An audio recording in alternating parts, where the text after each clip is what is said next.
Well, welcome back to this episode of AHC Garage. Now, on this episode, we're going to be going over my 2005 Honda Accord. You can see it right here in its finished state, but we're going to show you the full process of what we did to get it completely broken down and to look this beautiful. Now, guys, this is my first car that I ever owned at the age of 18. Being 37 years now, it is a lot older and it's been through a lot. But can you imagine me at 18 years old right here with my Honda Accord thinking I was the man of the town? And then this other photo here, just a couple years later, I really love this car. I really modified this car, and this car has been through a lot of different stages. Now, this actual vehicle is a 2005 with a generation of 03 to 05, but I never really liked that generation. Now, if you're a fanatic of the Honda Accords or the Honda scene, you know that this is from a 2006 to 2007 with the lip kits. That's why, because we have a conversion kit that was done from the front and to the rear. It would easily just bolt on between the bumpers and the trunk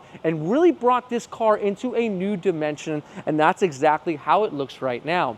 Now, some of you might ask, is it a 6-speed, a V6 6-speed? That was a really sought out different model back then. No, it's not. At the age of 18, this car was around $23,000 for me, and working as a server, this is all I really could afford, saving up my money, buying it brand new. And let's be honest, I was a little bit scared of that V6 6-speed and driving stick shift. But this is what we're left with, a 4-cylinder cruiser, and it's been my car ever since, and it's been through a lot of different stages. I painted this car in my own garage here in my garage. You can see some photos of it 10 years ago, and we gave it an okay paint job, but the paint really didn't last long. Now we're ready to give it that full paint job, and I'm going to show you right now how we did it by getting it all taken apart. Now let's get started with my 2005 Honda Accord project. Now, if you might notice that the rear and the front are both from the 06 to 07. For this particular model, it was direct bolts on from the trunk to the tail lights to the bumper. So all you had to do is find those parts, get them painted, and you had yourself an 06 to 07, which really brought the styling into the new era, and in my opinion, it still looks great until this day. The 03 to 05 really dated the actual vehicle itself, and it really wasn't my style. But now that we got the car all in the body shop, we're going to get it all disassembled. The best possible job, the best possible way to do any paint job really is to get it completely disassembled so we can wrap that paint around all the edges of every single panel.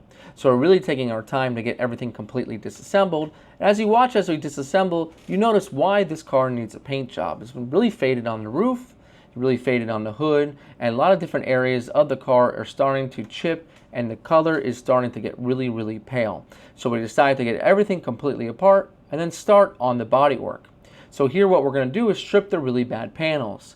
The really bad panels were the roof and the hood. We can't put new paint over those panels because it will just start to deteriorate once the new paint is on. The rest of the car had pretty good paint, so we'll go ahead and strip these off, and then we'll start from bare metal on these actual panels. When you start from bare metal, you gotta get that metal nice and clean, and then from there you can start with your primering to start to protect the metal. You never really want to leave the metal unprotected for a certain amount of time, so we're using our epoxy primer on those panels within about 15 to 20 minutes of actually stripping the panels.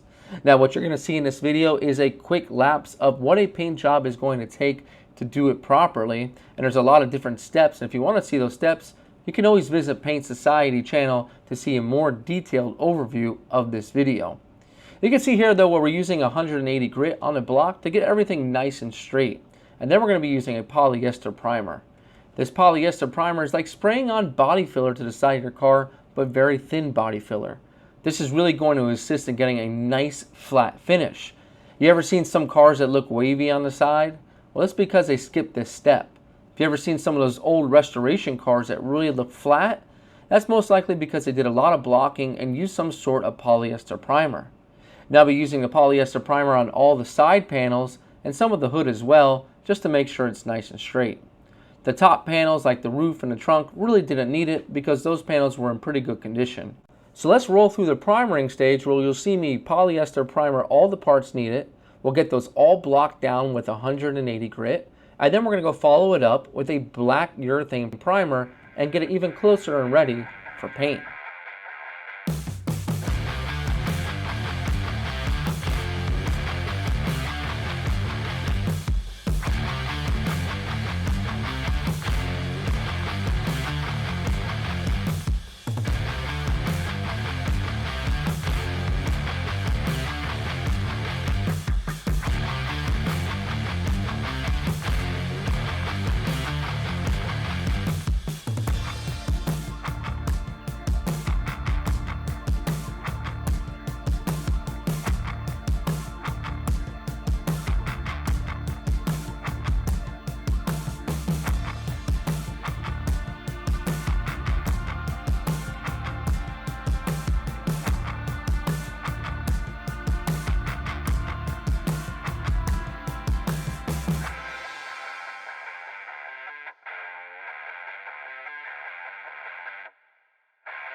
Now we got the whole vehicle in primer.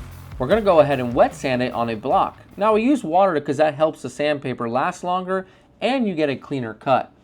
So we'll painstakingly use this block on all the panels to get a nice flat finish. If this was an economy job, a painter would most likely just use a sander on all of the actual panels, but they wouldn't be as flat, and in the end, it would show. So we took a good couple of days to get the whole body and all the rest of the parts completely blocked out by hand first, and then we can finish it up with the orbital sander to get it nice and refined. Now the prep it took to do this actual job took over about a month and a half from working on this car here and there on the side with other cars we were working on. That's why it takes so long and takes so much time and money to get a nice, beautiful paint job.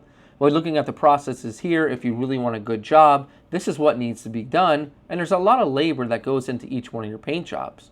So if you're considering getting a paint job yourself when you go to the shop, these are good questions to ask the actual painter or the shop itself. Will they be taking parts down to metal? Will they be blocking it out? What's the procedure for taking off parts? Will you be taking out glass? Will you be taking out bumpers, door handles, things like this? Some shops, it's a requirement to take these parts out so they can give you a warranty, and some shops it's not because they want to cut you a deal and it's not that type of shop. See, there's different tiers to auto body, and this is a high tier auto body paint refinish shop, so that's why we're taking everything apart to do it 100% properly. Of course, with that, there is a price tag that goes with everything. You can see here we're removing the back glass as well so we can get the full refinish wrapped around all of the areas of the C-pillar, the roof line, and the opposite C-pillar. We waited to remove it till the end, that way we didn't get too much dust in the car. Now at this point it's time for paint, and we're going to be putting down a sealer first.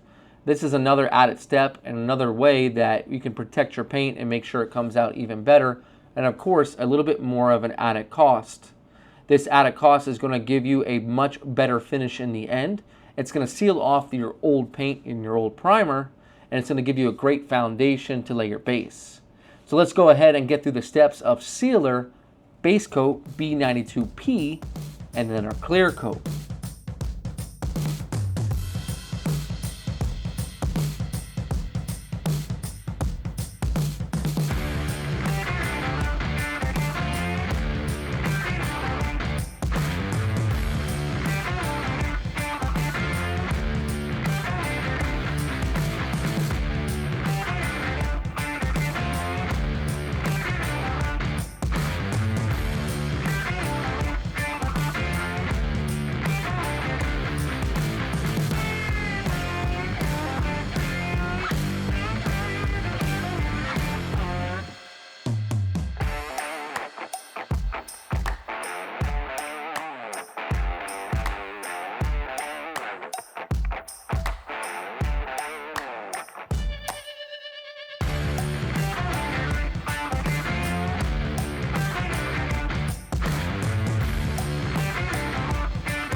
At this point, we're getting really excited with how the vehicle was coming out. We can see everything is completely painted. Now it's time to get the actual chassis or the car into the paint booth. Now this is where we do the rest of the finished painting. This is all the parts that cannot be removed from the actual car that we're going to finish up. Now we're going to follow the same process of what we did on all the extra panels. We're going to be doing the sealer, the base coat, and the clear coat. And we're going to start with using a static gun by getting everything nice and clean. This will help eliminate static on the vehicle. It helps to get a nice clean job. And we can see here we're using paper here. Now you can either use paper or plastic. We use a combination of both for this particular job to get a nice clean finish. Now a lot of folks watching this might not want to take their car to a shop, or they just want to make their car look better. And you can do it in your own garage. You just need a nice clean environment. No dust on the floor, water down the floor, making sure you put plastic up if you can. And this is going to really help and aid you to get a better finish. And remember, in the end, you can always use a technique of sanding and polishing. It really is the expectation of how you want the job to come out. If you're doing the job yourself, then you probably don't have the expectation of a show car. If you did, you probably would have brought it to a shop and paid top dollar. But if you just want the car to come out good, if you have peeling paint, then you can most likely do it by watching some videos, getting some equipment and tools, and applying the basic knowledge that you're seeing here. Now what we're going to do for this actual particular car right now is seal it, base it, B92P with a beautiful color that we're putting back onto this vehicle. It is a factory color for this year. And then we'll go ahead with 2 coats of clear coat. 2 coats of clear coat is all it's needed because it is a high solids clear coat, and a high solids clear coat will build up. The resins are different and has more of that UV protection, so when the sun hits it, it'll be equivalent to, let's say, 3 or 4 coats of clear coat that you would have of a medium solids clear coat. So a very high quality clear coat that we're using on this vehicle should last a lifetime. So let's see how this thing comes out with this clear.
Now finishing up with the second coat, look how beautiful, look at the shine, look at the depth of the clarity of the clear coat. It came out really, really good. Now, a full paint job isn't just painting the body, it's painting all the little intricacies of the vehicle, all the little parts. Every single thing on this vehicle was completely painted. It was sanded, painted, prepped, ready to go. The door handles, the mirrors, everything completely taken apart to get that full paint refinish. And again, there's different tiers to auto body, And being a top tier of auto body means you're taking everything completely apart to get that perfect OEM finish.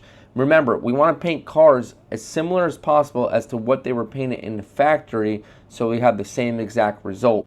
Now, once everything is completely dry, you want to give it a good 24 hours to really cure up, because you don't want to place things back together. Now, these factory kits are so hard to find. I've had these stored away for a long time. These are the 06 to 07 factory kits. And then, of course, the grill. I decided to paint black. When I first owned this car, I really wanted to do this in the beginning, and I'm like, let's take the venture now and paint the grill black, and that's just what I did. So we got the spoiler painted again. So this is the last final piece to get painted. So now it's time to get everything buttoned up. Now, it takes a couple hands to get everything perfectly buttoned up without scratching it. You got to be very careful when putting these parts back together. When you go to close the panel, sometimes if something's not lined up perfectly, it can touch the paint. Luckily for us, we did take our time and everything came out super good. So let's go ahead and get this thing all buttoned up and back together.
Now, the final point in the progress of this vehicle is to get light sanding and buffing. So any dirt nibs that have fallen into the paint or any areas that need a little bit more attention, they're sanded down and polished just like they are at the factory. This is the same type of system at the factory that they do.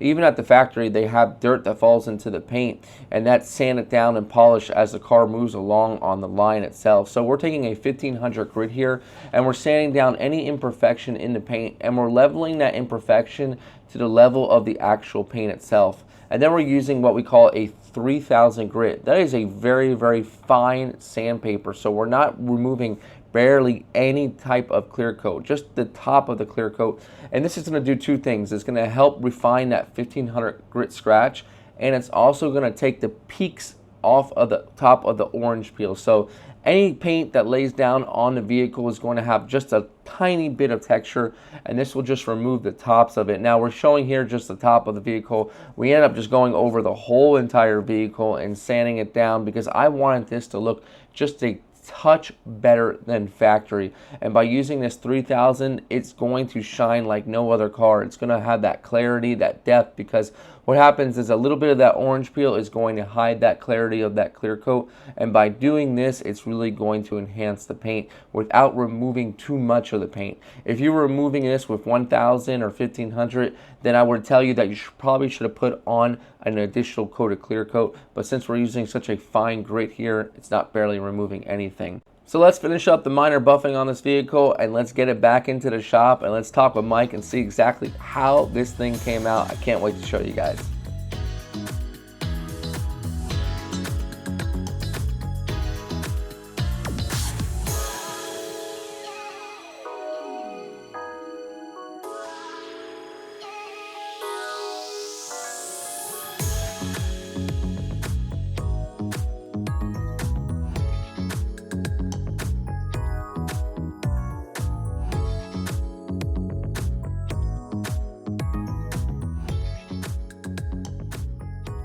All right, so you guys saw how much work actually went into this Honda Accord. Now, we spent around 2.5 months on this actual vehicle itself, and that wasn't working on it all day, every day, but little bits at a time, and the finish came out amazing. Now, The video does not stop here. The series is going to continue because now that we got it looking good, well, we're going to need to add some things to it. Now, one of the big things I've always wanted back onto the car is the BBK by Brembo, the Brembo BBK. So we're going to look into different options for that. Also, this is an LX version, and believe it or not, this car came with rear drums, something I was never really proud of, but it did come with.